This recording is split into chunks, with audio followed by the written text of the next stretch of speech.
তো বন্ধুরা দেখতে পাচ্ছ একদম নিউ ম্যাগনেসিয়াম, ঠিক আছে, একদম নতুন। এমনকি দেখতে পাচ্ছ এখানে যে কোম্পানির লোগো সেটাও আছে। আর এই দেখো একদম নিউ মাল আছে। আর এগুলো আজকে বার করলাম, এরকম এখনও 14-15 পিস আছে, ঠিক আছে।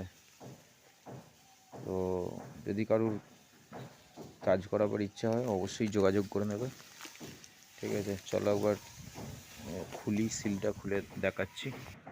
তো দেখতে পাচ্ছ একদম পুরো কোম্পানির যে রং দিয়ে সিল করা থাকে সমস্ত সিল আছে, এমনকি মোটরেও পর্যন্ত দেখতে পাচ্ছ কোনো ইউজ করা নয়, ঠিক আছে, একদম পুরো নিউ এগুলো। এও তাই,